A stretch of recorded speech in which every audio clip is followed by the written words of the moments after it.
The Gateway, a journey through the doctrines of faith.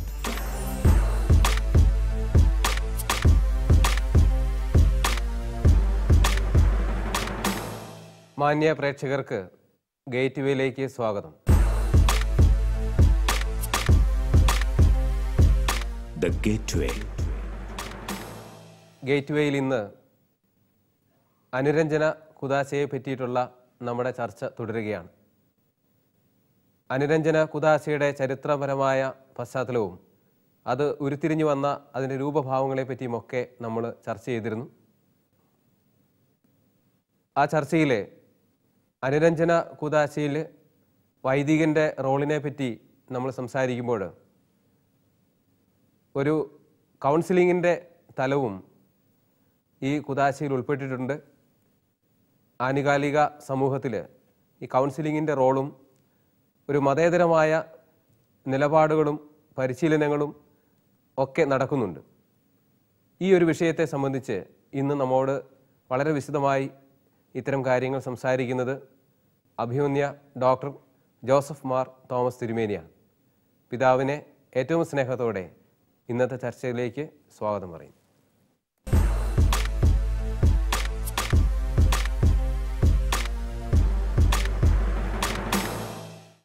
നമ്മൾ വൈദികൻ്റെ റോളിനെ പറ്റി കഴിഞ്ഞ എപ്പിസോഡിൽ ചർച്ച ചെയ്തിരുന്നു. അതിൽ പ്രധാനപ്പെട്ട ഒരു ഘടകമാണ് ഒരു സൈക്കോളജിക്കലായിട്ടുള്ള മനഃശാസ്ത്രപരമായ ഒരു റോള് ഈ അനുരഞ്ജന കുദാശയിലുണ്ട്. എന്താണ് ആ റോള്? അതിൻ്റെ ഒരു വിവിധ മാനങ്ങളെ പറ്റി ഒന്ന് വിശദീകരിക്കാമോ? അനുരഞ്ജനം എന്ന കുദാശയ്ക്ക് പല നന്മകൾ ഒരു വിശ്വാസി കൊടുക്കുവാൻ സാധ്യമാകും. പ്രത്യേകിച്ച് ഈ കുദാശ കൊണ്ട് മനുഷ്യൻ്റെ 3 തലങ്ങളിൽ സൗഖ്യദായകമായ അനുഗ്രഹം ലഭിക്കുന്നുണ്ട്. മനുഷ്യന് ശരീരവും ആത്മാവും മനസ്സുമുണ്ട്. നമ്മൾ പറയാറുണ്ട് ബോഡി, മൈൻഡ് ആൻഡ് സോൾ. അപ്പോൾ കുമ്പസാരം എന്നുള്ള അനുരഞ്ജനമുള്ള കുദാശയിലൂടെ ഈ 3 തലങ്ങൾക്കും പ്രത്യേകമായ സൗഖ്യദായക ശുശ്രൂഷയും പാപമോചനവും ദൈവകൃപയും കടന്നു വരുന്നുണ്ട്. അപ്പോൾ പുരോഹിതൻ കുമ്പസാരക്കൂട്ടിൽ ഇരുന്നു കൊണ്ട് നൽകുന്ന പ്രത്യേകമായ കൗദാശികമായ അനുഗ്രഹങ്ങൾ അത് മാനസികമായ സംഘർഷത്തിൽ നിന്ന് ഒരു പാപിയെ മോചിക്കുന്നു.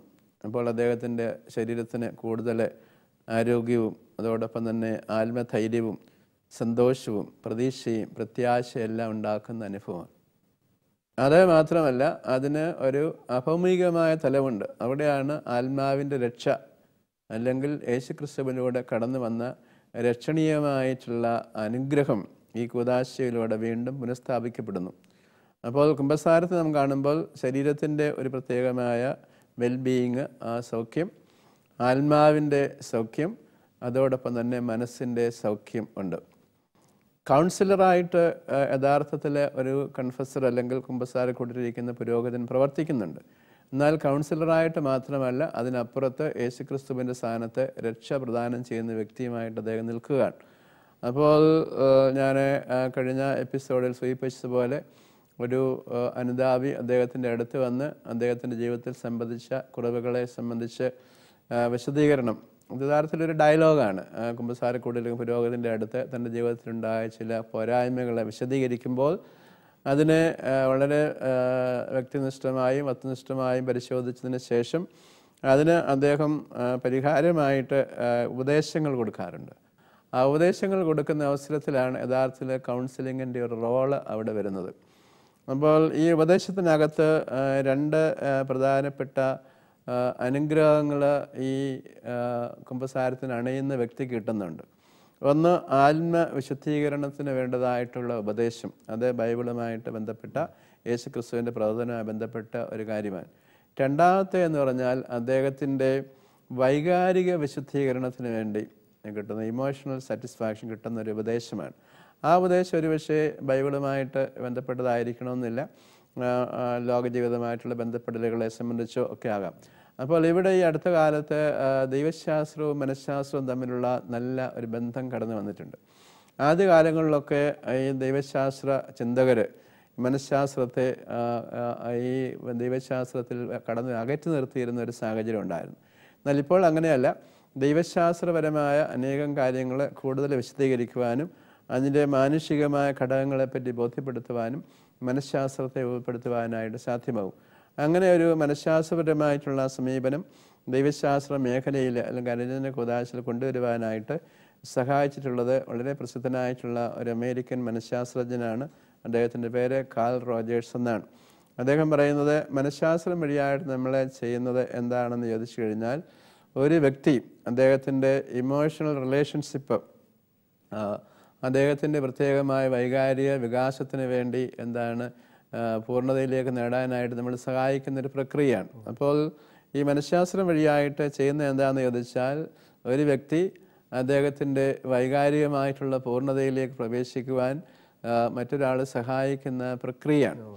എന്നാൽ മനഃശാസ്ത്രത്തെ സംബന്ധിച്ച് ഈ അടുത്ത കാലത്ത് നമ്മുടെ കൗൺസിലിങ്ങുമായി ബന്ധപ്പെട്ട് ചില തെറ്റിദ്ധാരണകളോ അല്ലെങ്കിൽ അപക്വമായ അറിവുകളോ ഒക്കെ ഉണ്ടായിട്ടുണ്ട്. മനഃശാസ്ത്രം എന്ന് പറയുന്നത് എന്തെങ്കിലും ഉപദേശം കൊടുക്കുവാനായിട്ടുള്ള ഒരു പ്രക്രിയയല്ല. പലപ്പോഴും മനഃശാസ്ത്രജ്ഞരെ ഉപദേശിക്കുന്ന ഉപദേശമാണ്, അദ്ദേഹം ഒരു ഗൈഡൻസ് കൊടുക്കുന്ന ആളല്ല.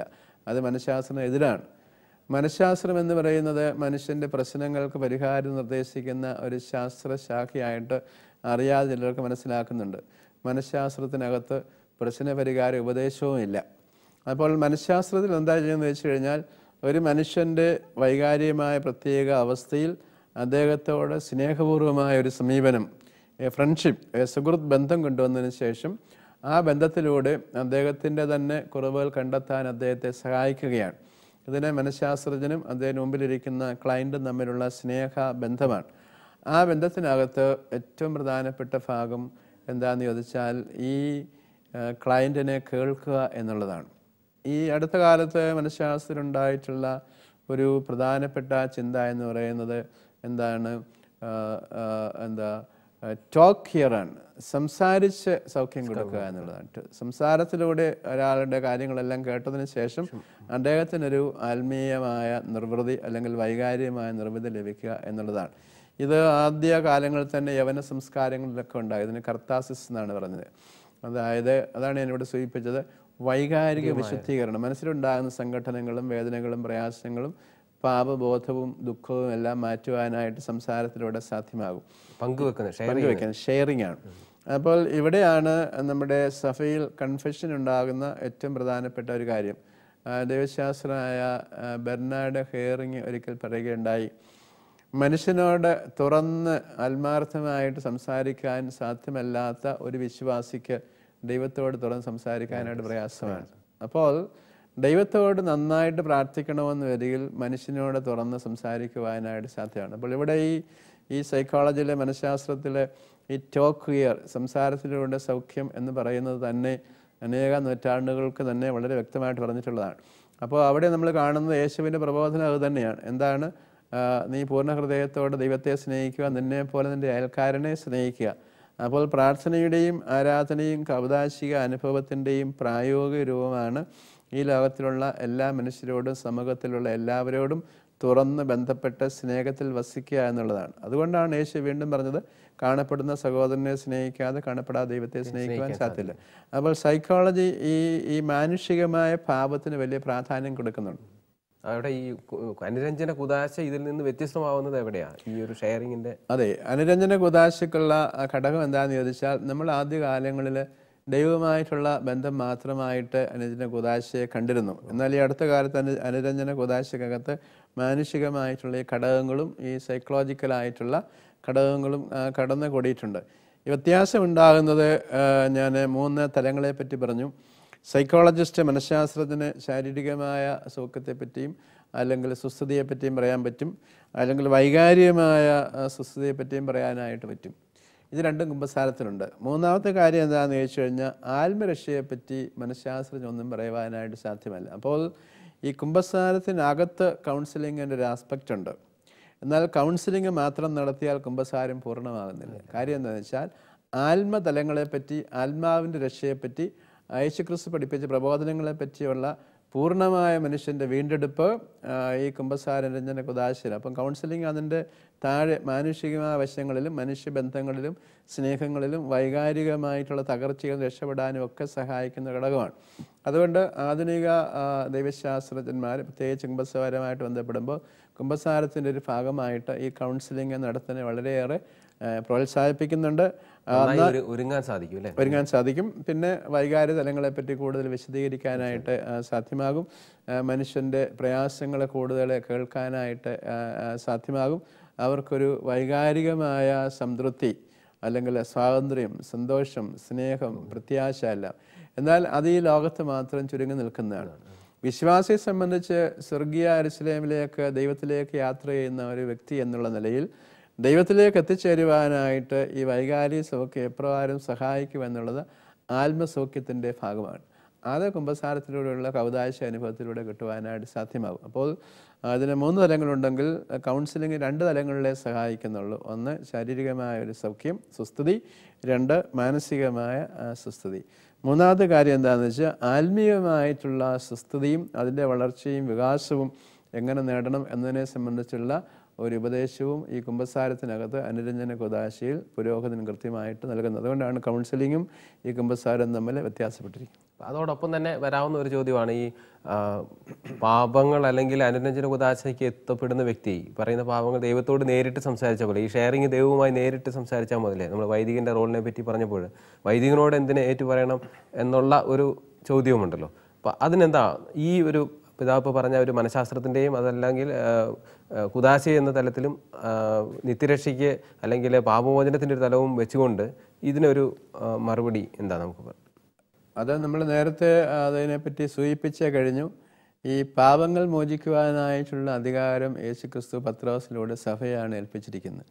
അപ്പോൾ കയ്യൊപ്പ് കിട്ടിയതായിട്ടുള്ള ഒരു വ്യക്തിയാണ് ആ പാപമോചന അധികാരമുള്ള ആൾ. ഇല്ലാത്ത ആളിന് അധികാരം ഉണ്ടോ എന്ന് ചോദിച്ചു കഴിഞ്ഞാൽ വേദപുസ്തക അടിസ്ഥാനത്തിൽ അധികാരമൊന്നുമില്ല. പിന്നെ നമുക്കറിയാവുന്ന പോലെ പാപങ്ങൾ മോചിച്ചിരിക്കുന്നു, ഇന്ന കാര്യങ്ങൾ ചെയ്യുന്നുവെന്ന്. കൗൺസിലിംഗ് വരുന്ന അവസരത്തിലും കൗൺസിലിങ്ങിന് ഒരാളിരിക്കണമെന്ന നിലയിൽ കൗൺസിലിങ്ങിൻ്റെ പ്രിൻസിപ്പിൾസ് എല്ലാം പഠിച്ചിരിക്കണം. ഇപ്പോൾ നമുക്കറിയാം പല ആൾക്കാരൊന്നും പഠിക്കാതെ ഞാൻ കൗൺസിലറാണെന്ന് പറഞ്ഞ് കൗൺസിലിങ്ങിനെ തെറ്റിദ്ധരിപ്പിക്കുന്ന സാഹചര്യം. അപ്പം ഇതിനെല്ലാം നമ്മൾ കാണുമ്പോൾ അതിന് നിർദ്ദേശിക്കപ്പെട്ടിരിക്കുന്ന ചില അടിസ്ഥാന തത്വങ്ങളുണ്ട്. ആ തത്വങ്ങൾക്കകത്താണ് പുരോഹിതൻ്റെ റോള് എന്താണെന്ന് ചോദിച്ചാൽ പുരോഹിതന് അല്ലെങ്കിൽ പാപങ്ങൾ മോചിക്കുവാനും പാപങ്ങളെ ബന്ധിക്കുവാനും പത്രോസിന് കൊടുത്ത അധികാരം, അത് ആ പത്രോസിൻ്റെ അധികാരം കാലാകാലങ്ങളിൽ പത്രോസിൻ്റെ പിൻഗാമിയിലൂടെ വൈദികരിലൂടെ അല്ലെങ്കിൽ പിതാക്കന്മാരുടെ കൈവപ്പ് സ്വീകരിച്ച ഒരാൾക്ക് മാത്രമേ ഉള്ളൂ എന്നാണ് വേദപുസ്തകപരമായ അടിസ്ഥാനത്തിൽ നമ്മൾ കാണുന്നത്.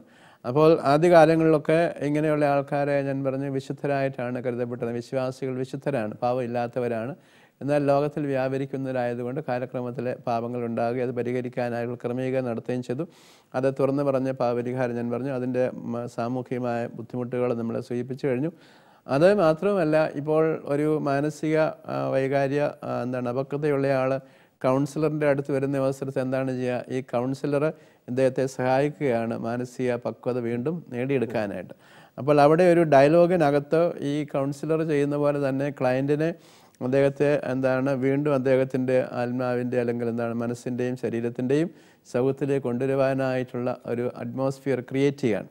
ഇവിടെ കുമ്പസാരം ചെയ്യുന്നത് തന്നെയാണ്. ആ പുരോഹിതൻ അവിടെ ഇരുന്നിട്ട് അദ്ദേഹത്തിൻ്റെ ആത്മരക്ഷയെപ്പറ്റി മനസ്സിലാക്കുകയും അതിനെ വിവേചിച്ചറിഞ്ഞ് ആ രക്ഷയിലേക്ക് വരുവാനായിട്ട് അദ്ദേഹത്തിന് ഉപദേശം കൊടുക്കുകയും സഹായിക്കുകയും ചെയ്യുന്നു. ഇതിലെല്ലാം ഉപരിയായിട്ട് നമ്മൾ ലോകത്തോട്ട് നോക്കുകയാണെന്ന് വരികിൽ നമ്മുടെ ബുദ്ധിയുടെയും മനസ്സിൻ്റെയും ബാലൻസ് എപ്പോഴും നിയന്ത്രിക്കുന്നത് ആരാന്ന് ചോദിച്ചാൽ മനസാക്ഷിയാണ്. അതിലേക്ക് വരുന്നതിന് മുമ്പ് പിതാവ് സാന്ദർഭികമായിട്ടൊരു ചോദ്യം കൂടി ചോദിച്ചോട്ടെ. ഈ നമ്മുടെ ധ്യാന കേന്ദ്രങ്ങളിലൊക്കെ കൗൺസിലിങ്ങും അങ്ങനെയുള്ള പരിപാടികളൊക്കെ നടക്കുന്നുണ്ട്. ഈ കൗൺസിലിങ്ങിനെ സംബന്ധിച്ചോളം ഒരു പക്ഷേ പിതാവ് ഇടയ്ക്ക് സൂചിപ്പിച്ചിരുന്നു പരിശീലനം സിദ്ധിക്കാത്തവർ യഥാർത്ഥ രീതിയിലല്ല കൗൺസിലിംഗ് കൊണ്ടുപോകുന്നുള്ള. ഈ കൗൺസിലിങ്ങും ഈ കുമ്പസാരത്തിൻ്റെ തരത്തിലുള്ള ഒരു ഒരുക്കമാണോ അവിടെ ഉദ്ദേശിക്കുന്നത്? ഈ നമ്മുടെ ധ്യാന കേന്ദ്രങ്ങളിലും ഒക്കെ നടക്കപ്പെടുന്ന കൗൺസിലിങ്ങിൽ ഈ പറയുന്ന ഒരു കുമ്പസാരം എന്ന കുദാശ സ്വീകരിക്കുന്നതിൻ്റെ ഒരു ഒരുക്കമാണോ അവിടെ നടക്കുന്നത്? യഥാർത്ഥത്തിൽ ഏത് പ്രൊഫഷനെ സംബന്ധിച്ചും അതിനനുസരണമായ ഒരു പരിശീലനം ആവശ്യമാണ്. ഷാറ ഇപ്പോൾ സ്കൂളിലെ ഒരു പ്രഥമ അധ്യാപകനാണ്. നമുക്കറിയാം പ്രഥമ അധ്യാപകനാകണമെന്ന നിലയിൽ അദ്ദേഹം അധ്യാപക പരിശീലനത്തിന് പോകേണ്ടത് പ്രാഥമിക പ്രിൻസിപ്പളാണ്. അതിനുശേഷം 10-12 വർഷങ്ങളുടെ എക്സ്പീരിയൻസ് കഴിഞ്ഞതിന് ശേഷമാണ് ഒരു കലാലയത്തിന് പ്രഥമ അധ്യാപകനായിട്ട് മാറ്റുന്നത്. അപ്പോൾ കൗൺസിലിംഗ് വരുന്ന ആളിനെ സംബന്ധിച്ച് ഒന്നാമത്തെ കാര്യം കൗൺസിലിങ്ങിൻ്റെ പ്രിൻസിപ്പിൾ പഠിച്ചിരിക്കണം. പലപ്പോഴും ധ്യാന കേന്ദ്രങ്ങളിലും അതുപോലെ തന്നെ എൻ്റെ അടുത്തൊക്കെ ഒരുപാട് ആൾക്കാർ ചോദിക്കാറുണ്ട്, കൗൺസിലിംഗ് നടത്താൻ എനിക്ക് അനുവാദം തരണമെന്ന്. അനുവാദം തരണമെന്ന് വരിയിൽ കൊടുക്കണമെന്ന് എന്ത് ചെയ്തിരിക്കണം? അദ്ദേഹം കൗൺസിലിങ്ങിൻ്റെ പ്രിൻസിപ്പിൾ അറിഞ്ഞിരിക്കണം, അദ്ദേഹം ശാസ്ത്രീയമായിട്ട് അത് പഠിച്ചിരിക്കണം. ഇല്ല എന്ന വരിയിൽ കൗൺസിലിങ്ങിൻ്റെ പേരിൽ അനേകം രീതിയിലുള്ള ബുദ്ധിമുട്ടുകൾ സമൂഹത്തിൽ മറ്റുള്ളവർക്ക് മാനസികമായ പ്രയാസങ്ങൾ കൂടുതലുണ്ടാകുന്ന സാഹചര്യമുണ്ട്. അപ്പോൾ സാറ് ചോദിച്ച ആ ചോദ്യം വളരെ പ്രായോഗിക കാര്യമാണ്. ധ്യാന കേന്ദ്രങ്ങളിലും അതുപോലെ തന്നെ നമ്മുടെ മറ്റ് അനേകം പ്രാർത്ഥനാ കാര്യങ്ങൾക്ക് ഒരു പരിശീലനമില്ലാത്ത ആൾക്കാർ കൗൺസിലിങ്ങിലേക്ക് വരും. ഞാൻ പറഞ്ഞല്ലോ, കൗൺസിലിംഗ് എന്ന് പറയുമ്പോൾ ഒരു തെറ്റിദ്ധാരണയുണ്ട്, ഉപദേശം കൊടുക്കുക എന്നുള്ളത്. കൗൺസിലിംഗ് ആകത്തെ പ്രിൻസിപ്പിൾ ഉപദേശിക്കാൻ പാടില്ല എന്നുള്ളതാണ്. അവിടെ ഒരു പടി കൂടെ കടന്ന് ഒരു വ്യക്തിയുടെ ജീവിതത്തിലെ കഴിഞ്ഞുപോയ സംഭവങ്ങളെ പറ്റിയും വരാനിരിക്കുന്ന സംഭവങ്ങളെ പറ്റിയും ഒക്കെ ചില കാര്യങ്ങൾ ആ വ്യക്തിയെ ഓർമ്മിപ്പിക്കുന്നതായിട്ട് കേൾക്കുന്നുണ്ട്, കാണുന്നുണ്ട്. അതങ്ങനെ ശരിക്കും സഭയുടെ പ്രബോധനം എന്താ ഈ കാര്യത്തിൽ? അതായത് ഈ പ്രഡിക്ഷൻ എന്ന് പറയുന്നത് ഫോർകാസ്റ്റിംഗ് എന്ന് പറയുന്നൊരു തിയറിയാണ്.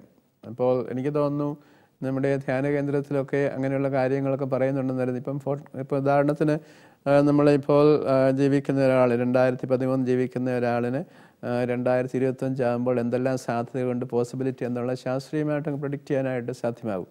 ഒരാളുടെ എബിലിറ്റി കണ്ടതിന് ശേഷം അതിനകത്തൊന്ന് ഫോർകാസ്റ്റിംഗ് നടത്താനായിട്ടാകും. ഇപ്പോൾ നമ്മുടെ യൂണിവേഴ്സിറ്റികളിൽ തന്നെ അതിനുള്ള തിയറികളൊക്കെ ഉണ്ട്. പക്ഷേ നമ്മുടെ ധ്യാന കേന്ദ്രത്തിലും മറ്റ് പ്രാർത്ഥനാലയങ്ങളൊക്കെ സംഭവിക്കുന്നത്, ഇങ്ങനെയുള്ള പിൻബലമില്ലാത്ത ആൾക്കാർ അവരുടെ ചില മാനസിക വ്യാപാരം കൊണ്ടോ അല്ലെങ്കിൽ അവർ പറയുന്നു അഭൗമികമായ ശക്തി കൊണ്ടോ ലഭിക്കുന്ന ഒരു അനുഗ്രഹം കൊണ്ട് അല്ലെങ്കിൽ അവർ പറയുന്ന പോലെ ദർശനം കൊണ്ട് ഒരാളുടെ ഭാവിയെ പ്രഡിക്റ്റ് ചെയ്യുന്നെന്ന് പറയുന്നത് അത് താത്വികമായിട്ട് അടിസ്ഥാനമില്ലെങ്കിൽ നമ്മൾക്ക് സ്വീകരിക്കാൻ വളരെയേറെ പ്രയാസമുണ്ട്. ചിലപ്പോൾ പറയുന്ന ചില കാര്യങ്ങളൊക്കെ സംഭവിക്കുന്നുണ്ട്. നമുക്കറിയാം, രോഗശാന്തി സൗഖ്യം വേദപുസ്തകത്തിലുണ്ട്. വേദപുസ്തകത്തിലെ സുവിശേഷത്തിലെ പ്രബോധനങ്ങളിൽ 5-1 രോഗസൗഖ്യത്തെ സംബന്ധിച്ചാണ് യേശുക്രിസ്തു പറഞ്ഞിരിക്കുന്നത്. അപ്പം അങ്ങനെ സംഭവിക്കാമോ ഇല്ലയോ എന്ന് ചോദിച്ചാൽ സംഭവിക്കാൻ സാധ്യതയുണ്ട്. പക്ഷേ ഈ പറയുന്ന ആളിൻ്റെ ആത്മപരിശുദ്ധിയും അദ്ദേഹത്തിൻ്റെ ജീവിത വിശുദ്ധിയും എല്ലാം അടിസ്ഥാനപ്പെടുത്തിയാണ് അതിനെ നമ്മൾ വിവേചിച്ചറിയേണ്ടത്. അല്ലെങ്കിൽ ഒരു ദിവസം എനിക്ക് ദർശനമുണ്ടായി അല്ലെങ്കിൽ എനിക്ക് ഇന്ന രീതിയിലുള്ള അനുഗ്രഹം ഉണ്ടായെന്ന് പറയുമ്പോൾ അതിന് വിവേചിച്ചറിഞ്ഞ് സഭയുടെ പ്രബോധനവുമായി ബന്ധപ്പെട്ട് അത് സ്വീകാര്യമാണെന്ന രീതിയിൽ മാത്രമേ നമുക്കതിനെ അങ്ങനെ ഒരു കാര്യമായിട്ട് സ്വീകരിക്കാൻ സാധ്യമാകൂ. എന്നാൽ മിക്കവാറുമുള്ള പ്രധാനപ്പെട്ട ധ്യാന കേന്ദ്രങ്ങളും പ്രബോധന കേന്ദ്രങ്ങളിലും എല്ലാം അതിനെ നിരീക്ഷിച്ച് നമ്മുടെ സഭയുടെ അധികാരികളുടെ അംഗീകാരത്തോടു കൂടിയാണ് ചെയ്യുന്നത്. അത് വളരെയേറെ നമുക്ക് പ്രോത്സാഹിപ്പിക്കേണ്ടതാണ്. എന്നാൽ അധികാരികളുടെ അധികാരം ഇതിൻ്റെ അകത്ത് വളരെ പ്രധാനപ്പെട്ടതാണ്. കൗൺസിലിംഗ് പോകുമ്പോഴും ധ്യാനിപ്പിക്കാൻ പോകുമ്പോഴും ഒക്കെ നമ്മുടെ സഭാപിതാക്കന്മാരുടെ പൊതുധാരണയും ചിന്തയനുസരിച്ച് അങ്ങനെ പോകുന്ന വ്യക്തികൾ അവരുടെ മെത്രാൻ്റെയോ അല്ലെങ്കിൽ അദ്ദേഹത്തിൻ്റെ കോൺഗ്രിഗേഷൻ മേജർ സുപ്പീരിയറിൻ്റെയോ സാക്ഷ്യപത്രത്തോടുകൂടി അനുവാദത്തോടുകൂടി പോകാൻ പാടുള്ളൂ എന്ന് സഭയിൽ പൊതു നിയമം നിലനിൽപ്പുണ്ട്. അത് അൽമാരായാലും പുരോഹിതരായാലും സന്യസ്തരായാലും. എന്നാൽ നമുക്കറിയാവുന്ന പോലെ ഇങ്ങനെയുള്ള കാര്യങ്ങളൊക്കെ ചിലപ്പോൾ പൂർണ്ണമായിട്ട് പാലിക്കപ്പെടാതെ പോകുന്നിടത്താണ് ഇതിൻ്റെ ബുദ്ധിമുട്ടുകളൊക്കെ ഉണ്ട്. നമ്മൾ നേരത്തെ ചർച്ച ചെയ്ത് വെച്ചിരുന്നത് എന്താണ്, ഈ കൗൺസിലിങ്ങിൻ്റെ തലത്തിൽ ബുദ്ധിയുടെയും ആത്മാവുമായി ബന്ധപ്പെടുത്തിക്കൊണ്ട് മനസ്സിനെയും ബന്ധപ്പെടുത്തിക്കൊണ്ട് പിതാവ് സംസാരിച്ചിരുന്നല്ലോ. അത് അപ്പോൾ നമ്മൾ ഒരു മനുഷ്യൻ്റെ മാനസിക വ്യാപാരത്തെപ്പറ്റി ചിന്തിക്കുന്ന അവസരത്തിൽ ബുദ്ധിയുടെ ഒരു തലമുണ്ട്, വികാരത്തിൻ്റെ ഒരു തലമുണ്ട്, അതുപോലെ തന്നെ അവൻ്റെ പ്രവൃത്തിയെ സംബന്ധിക്കുന്ന ഒരു കാര്യമുണ്ട്. അപ്പോൾ ബുദ്ധിയുടെ വ്യാപാരങ്ങളും ഹൃദയത്തിൻ്റെ വ്യാപാരങ്ങളും മനസ്സിൻ്റെ വ്യാപാരങ്ങളും തമ്മിലുള്ള ഒരു സന്തുലിതാവസ്ഥ, ബാലൻസ് കീപ്പ് ചെയ്യുന്ന മനസാക്ഷിയുടെ പ്രത്യേകമായ സാന്നിധ്യമാണ്. അപ്പോൾ നമ്മളൊരു കാര്യം ചെയ്തു, പാപങ്ങളെ മോചിക്കപ്പെട്ടിരിക്കുന്നു, അല്ലെങ്കിൽ വൈകാരികമായ പക്വതയിലേക്ക് തിരികെ വന്നിരിക്കുന്നു പറഞ്ഞാലും മനസാക്ഷി ചിലപ്പോൾ അത് മോചിച്ചോ അല്ലെങ്കിൽ ഇനി അതിനെന്തെങ്കിലും പരിഹാരം ചെയ്യേണ്ടത് എന്നുള്ളൊരു സംഘർഷം ഉണ്ടാകുവാനായിട്ടുള്ള സാധ്യത ചില വ്യക്തികൾക്കുണ്ട്. നമുക്ക് നമ്മുടെ പൊതുസമൂഹത്തിൽ ചിന്തിച്ചു കഴിഞ്ഞാൽ ഒരാൾ ഒരു മോഷണം നടത്തിയ അവസരത്തിൽ ഞാനത് ഏറ്റു പറഞ്ഞാൽ മാത്രം പോരാല്ലോ. അപ്പം ഏറ്റു പറഞ്ഞാൽ അദ്ദേഹം അതിന് അനുസരണമായ ഒരു പരിഹാരം കൂടി ചെയ്യണം. സിവിൽ കോടതികളിലൊക്കെ ആണെന്നതിൽ തന്നെ കുറ്റം ചെയ്യുന്ന ആൾക്കാരെ വിസ്തരിച്ചതിന് ശേഷം അവർക്കൊരു പരിഹാരം അല്ലെങ്കിൽ അവർ പഴയതുപോലെ അവരുടെ നല്ല പൗരത്വത്തിലേക്ക് തിരിച്ചു വരാനായിട്ടുള്ള ചില പരിശീലനങ്ങളൊന്നും അല്ലെങ്കിൽ അതിന് നമ്മളൊരു തെറ്റായ രീതിയിലാണ് പക്ഷേ പറയുന്നത് ശിക്ഷയെന്നാണ് നമ്മൾ പറയുന്നത്. ഇതിവിടെ ശിക്ഷയല്ല, അദ്ദേഹം അതിൻ്റെ പൂർണ്ണ വ്യക്തിത്വം വീണ്ടെടുക്കാനായിട്ടുള്ള ഒരു ഉപദേശമോ അംഗീകാരമോ കൊടുക്കുന്നതായിട്ടുള്ള ഭാഗമുണ്ട്. അതുകൊണ്ടാണ് കുമ്പസാരത്തിനകത്തൊരു ജഡ്ജിൻ്റെ റോളുണ്ടെന്ന് ഞാൻ പറഞ്ഞത്. അത് നമ്മളെ ശിക്ഷിക്കാനോ അല്ലെങ്കിൽ എന്തെങ്കിലും പരിഹാരം നടത്താനോ അല്ല, അദ്ദേഹത്തെ പൂർണ്ണ വ്യക്തിത്വത്തിലേക്കും രക്ഷയുടെ അനുഭവത്തിലേക്കും കൊണ്ടുവരുവാനായിട്ടുള്ള ക്ഷണമായിട്ടാണ് ഇതിനെ നമ്മൾ കാണുന്നത്. അപ്പോൾ ഈ മനസാക്ഷിക്കകത്ത് ഇങ്ങനെ ഒരു എൻ്റെ മനസാക്ഷി അനുസരിച്ച് ഞാൻ ചെയ്തത് പോരാ എന്ന്, അല്ലെങ്കിൽ ഇത് മാത്രം പോരാ എന്ന് പറയുമ്പോൾ ഒരുപക്ഷെ സാർ ചോദിച്ച പോലെ ഈ പാവങ്ങളെ വീണ്ടും ഏറ്റു പറയേണ്ടതായിട്ടുണ്ടോ എന്ന് ചോദിച്ചാൽ, ആദ്യം കുമ്പസാരത്തിനകത്ത് അതിൻ്റെ പൂർണ്ണമായ സ്വഭാവവും അതിൻ്റെ വിശദീകരണവും അതിൻ്റെ കാഠിന്യമൊക്കെ പറയാനായിട്ട് സാധ്യമായിട്ടില്ല എന്ന വരിയിൽ അടുത്തൊരു കുമ്പസാരത്തിൽ ഇത് പറയുകയും അത് പൂർണ്ണമായിട്ട് അദ്ദേഹത്തിൻ്റെ വൈകാരിക ബാലൻസ്, അതിൻ്റെ തുല്യത കീപ്പ് സൂക്ഷിക്കുകയും ചെയ്താൽ മാത്രമേ ബുദ്ധിയും അത് മനസ്സും തമ്മിലുള്ള ഈ ബാലൻസ് കീപ്പ് ചെയ്യാനായിട്ട് സാധ്യമാകും. അല്ലെങ്കിൽ മാനസിക സംഘർഷമോ ന്യൂറോട്ടിക് എക്സ്പീരിയൻസോ ഒക്കെ ആയിട്ട് പോകാനായിട്ടുള്ള സാധ്യത വളരെ കൂടുതലാണ്. അത് മനഃശാസ്ത്രജ്ഞന്മാർ തന്നെ പറയുന്നതാണ്. കുമ്പസാരത്തിൽ അതുകൊണ്ട് വളരെ തുറവിയോടുകൂടി തുറന്ന് എല്ലാം നമ്മൾ വൈകാരിക ചർച്ച പറയുന്ന പോലെ പങ്കുവയ്ക്കുന്ന അവസരത്തിൽ അനുതാപിയെ വളരെ സ്നേഹത്തോടുകൂടി പുരോഗതിനെ സ്വീകരിക്കുന്ന അവസരത്തിലാണ് ഇതിൻ്റെ തുറവിയും അതിൻ്റെ കൃപാപരമായ പൂർണ്ണതയും കടന്നു വരുന്നത്. അതുകൊണ്ട് വൈകാരികമായ പക്വതയിലേക്ക് വരാനായിട്ട് ഒരാളെ സഹായിക്കുന്നത് ഈ കൗൺസിലിംഗ് ആണെന്ന് പറയുന്ന പോലെ തന്നെ ആത്മരക്ഷയുടെ അനുഭവത്തിലേക്കും പാവത്തിൽ ഞാൻ പൂർണ്ണമായിട്ട് മോചിക്കപ്പെട്ടിരിക്കുന്നുള്ള അനുഭവത്തിലേക്ക് വരുന്നതും ഇത് തുറന്ന് പറയുന്ന അവസരത്തിലാണ്. അപ്പോൾ അതിലിടയ്ക്ക് പിതാവ് സംസാരിച്ചപ്പോൾ ഒരു സിവിൽ നിയമപ്രകാരം ഒരു കുറ്റം ചെയ്ത വ്യക്തിയെ സംബന്ധിച്ചുള്ള അയാൾ ഒരു അനുരഞ്ജന കുദാശയിലൂടെ തെറ്റേറ്റു പറഞ്ഞ് മനസ്തപിക്കപ്പെട്ട ആൾക്ക് പാപമോചനം ലഭിച്ചു. പിന്നീട് അയാൾക്ക് ഒരു സിവിൽ നിയമപ്രകാരമുള്ള ശിക്ഷ കൊടുക്കുന്നതിൻ്റെ ഒരു സാങ്കത്യം എന്താ? അത് നമ്മുടെ പൊതുസമൂഹത്തിലുള്ള ഒരു ഭാഗം എന്താണെന്ന് ചോദിച്ചാൽ, ഒരാൾ ഒരു തിന്മ ചെയ്താൽ അതിന് തത്തുല്യമായ പരിഹാരം ചെയ്തിരിക്കുക എന്നുള്ളൊരു പൊതു നിയമമാണ്. അപ്പോൾ അതുകൊണ്ടാണല്ലോ കോടതികളൊക്കെ ശിക്ഷയെ കൊടുക്കുന്നത്. ഇവിടെ നമ്മൾ അങ്ങനെ ഒരു ശിക്ഷയെപ്പറ്റിയല്ല, അദ്ദേഹത്തിൻ്റെ ഞാൻ പറഞ്ഞു മനസാക്ഷിക്കകത്ത് ഒരു നിർമ്മലത വരാനായിട്ട് ഞാൻ ചെയ്ത പോരായ്മയ്ക്ക് ആനുപാതികമായി ഞാൻ പരിഹാരം ചെയ്തു എന്ന്, അതൊരു പക്ഷേ പ്രാർത്ഥനയാകാം, അല്ലെങ്കിൽ ധ്യാനമാകാം, അല്ലെങ്കിൽ ഉപവാസമാകാം, ഇങ്ങനെയുള്ള അതുകൊണ്ടാണ് കുമ്പസാരത്തിനകത്ത് കുമ്പസാരം പാവം ഏറ്റുപറയുമ്പോൾ നമ്മൾ പാവപരിഹാരം കൊടുക്കുന്നത്. അദ്ദേഹത്തിൻ്റെ മനസ്സിന് പൂർണ്ണ സംതൃപ്തി നേടി ഇതിന് തക്കതായ ഒരു പരിഹാരം ഞാൻ പ്രാർത്ഥിച്ച് അല്ലെങ്കിൽ ഉപവസിച്ച് അല്ലെങ്കിൽ എന്തെങ്കിലും നന്മ പ്രവൃത്തികൾ ചെയ്തു എന്ന് പറയുമ്പോൾ മാത്രമേ മനസ്സാക്ഷി പൂർണ്ണമായ സന്തോഷവും ബോധ്യവും ഉണ്ടാകുകയുള്ളൂ. അതുകൊണ്ടാണ് കുമ്പസാരത്തിനകത്ത് പാവങ്ങൾ ഏറ്റുപറയുകയും പശ്ചാത്തപിച്ച് പാവങ്ങൾ ഏറ്റുപറഞ്ഞ് പാവപരിഹാരത്തിന് വേണ്ടി പുരോഹിതൻ, ഇത് അദ്ദേഹം അവിടെ ഇരുന്നതിന് ശേഷം ഒരു സുഹൃത്തിൻ്റെയും അതുപോലെ ഒരു ജഡ്ജിയുടെയും സ്ഥാനത്തിരുന്നു കൊണ്ട് ഈ ഈ പാപിക്ക് അല്ലെങ്കിൽ ഈ കുമ്പസാരത്തിൽ കടന്നു വരുന്ന വ്യക്തിക്ക് മാനസികമായ എന്തെങ്കിലും മുറിവുകൾ ഏറ്റിട്ടുണ്ടെങ്കിൽ അതിനെ പൂർണ്ണമായി സൗഖ്യമാക്കത്തക്ക രീതിയിലുള്ള ഒരു പരിഹാരം കൊടുക്കുകയും അദ്ദേഹം ദൈവത്തിൻ്റെ കൃപ രക്ഷയുടെ അനുഭവം നേടിക്കൊണ്ട് പൂർണ്ണ വിശ്വാസത്തിലേക്ക് വിശുദ്ധിയിലേക്ക് വളരുവാനായിട്ട് സഹായിക്കുകയും ചെയ്യും. അതിനൊരു പാവപരിഹാരമായിട്ടല്ല നമ്മൾ കൊടുക്കുന്നത്, അദ്ദേഹത്തിൻ്റെ മാനസികമായ സൗഖ്യം അല്ലെങ്കിൽ സംഘർഷങ്ങൾ മാറ്റുന്ന അദ്ദേഹത്തിന് തന്നെ പൂർണ്ണമായ ബോധ്യമുള്ള ഒരു സൗഖ്യദായക ശുശ്രൂഷയായിട്ടാണ്. ഈ വൈദികൻ്റെ റോളിനെ പറ്റി പറയുമ്പോൾ ഒരു പ്രധാനപ്പെട്ട ഒരു ഏരിയ ആണ് ഈ കുമ്പസാര രഹസ്യത്തിൻ്റെ ഒരു ഏരിയ. ഈ കുമ്പസാര രഹസ്യം പിതാവിൻ്റെ ഇത്രയും നാളത്തെ ഒരു പഠനത്തിൻ്റെയും അതുപോലെ തന്നെ പരിശീലനത്തിൻ്റെയും അതുപോലെ തന്നെ അനുഭവത്തിൻ്റെയും ഒക്കെ വെളിച്ചത്തിൽ ഈ കുമ്പസാര രഹസ്യത്തെപ്പറ്റി സഭയുടെ പഠനം എന്താണ്? കുമ്പസാര രഹസ്യം മാത്രമല്ല, നമ്മുടെ പ്രൊഫഷനുമായി ബന്ധപ്പെട്ട് അനേകം തലങ്ങളിലെ രഹസ്യങ്ങൾ സൂക്ഷിക്കാൻ നമ്മൾ ബാധ്യസ്ഥരാണ്. ഉദാഹരണത്തിന് നമ്മുടെ രാഷ്ട്ര നേതാക്കന്മാർ അവരേറ്റെടുക്കുന്ന അവസരത്തിൽ രാഷ്ട്രത്തിൻ്റെ ശുശ്രൂഷ അല്ലെങ്കിൽ ഭരണം ഏറ്റെടുക്കുമ്പോൾ ഈ ഭരണഘടനയുമായി ബന്ധപ്പെട്ട അനേകം കാര്യങ്ങൾ രഹസ്യം സൂക്ഷിക്കണം. അതുപോലെ തന്നെ സഭയുടെ ശുശ്രൂഷയുമായി ബന്ധപ്പെടുമ്പോൾ അതിനകത്ത് രഹസ്യാത്മ എന്ന് പറഞ്ഞാൽ ആ രഹസ്യങ്ങൾ ആ ഒരു സമൂഹത്തിൻ്റെ സുസ്ഥിതിക്കും വളർച്ചയ്ക്കും ആവശ്യമായതുകൊണ്ടാണ്. അപ്പോൾ ഒരു വ്യക്തി കുമ്പസാരത്തിലൂടെ എൻ്റെ അടുത്ത് അദ്ദേഹത്തിൻ്റെ ജീവിതത്തിലുണ്ടായിട്ടുള്ള എല്ലാ കാര്യങ്ങളും തുറന്നു പറയുന്നതിൻ്റെ ഒന്നാമത്തെ വ്യവസ്ഥ എന്താണ്? അദ്ദേഹത്തിന് എന്നിൽ കോൺഫിഡൻസ് ഉണ്ട്, ഇത് വേറെ ആളും അറിയാൻ പാടില്ല എന്നുള്ള, അല്ലെങ്കിൽ ഒരിക്കലും ഒരാൾ ഇത് തുറന്നു പറയുകയില്ല. കൗൺസിലിങ്ങിനകത്ത് ഇത് തന്നെയാണ്. ഒന്നാമത്തെ കാര്യം, ക്ലയൻറ്റ് വരുമ്പോൾ ക്ലയൻറ്റ് പറയുന്ന എല്ലാ കാര്യങ്ങളും സൈക്കോളജിസ്റ്റ്, കൗൺസിലർ പൂർണ്ണമായ രഹസ്യാത്മകത പാലിക്കും എന്നുള്ള തലത്തിൽ മാത്രമേ ഒരു ക്ലയൻറ്റ് അദ്ദേഹത്തിൻ്റെ മാനസിക പ്രശ്നങ്ങളെല്ലാം കൗൺസിലർ തുറന്നത്. അതുകൊണ്ട് ഈ രഹസ്യാത്മകത പാലിക്കുക എന്നുള്ളത് പൊതുസമൂഹത്തിലും മനുഷ്യബന്ധങ്ങളിലും രാഷ്ട്ര നിർമ്മിതിയുമായി ബന്ധപ്പെട്ട അനേകം കാര്യങ്ങളും അതുപോലെ കോളേജുകളിലും സ്കൂളുകളിലൊക്കെ അധ്യാപകരൊക്കെ മാർഗമായിട്ട് ബന്ധപ്പെട്ട കുട്ടികളുടെ സ്വഭാവം ബന്ധപ്പെട്ട അനേകം കാര്യങ്ങൾ രഹസ്യാത്മകത പാലിക്കുന്നുണ്ട്. അപ്പോൾ ഈ കുമ്പസാരത്തെ സംബന്ധിച്ച് പറയുമ്പോൾ ഒരു വ്യക്തിയുടെ ജീവിതത്തിൽ ഉണ്ടാകുന്ന ചില പോരായ്മകളോ തകർച്ചകളോ ബലഹീനതകളോ ഒരാളുടെ അടുത്ത് പറയുന്ന അവസരത്തിൽ കുമ്പസാരത്തിൽ കേൾക്കുന്ന പുരോഹിതൻ അദ്ദേഹത്തോട് വ്യക്തിപരമായിട്ട് പറയുന്നതല്ല, അത് യേശുക്രിസ്തുവിനോട് യേശുക്രിസ്തുവിൻ്റെ സ്ഥാനത്തിരുന്നുകൊണ്ട് അദ്ദേഹത്തോട് പറയുന്ന കാര്യമായതുകൊണ്ട് അദ്ദേഹത്തിന് യാതൊരു രീതിയിലും അതിനെപ്പറ്റി പിന്നീട് ചിന്തിക്കാനോ അതിനെപ്പറ്റി ആരോടെങ്കിലും ഷെയർ ചെയ്യാനോ അതിനെപ്പറ്റി വിശദീകരണം ചോദിക്കാനോ ഉള്ള യാതൊരു അവകാശവും ഇല്ല.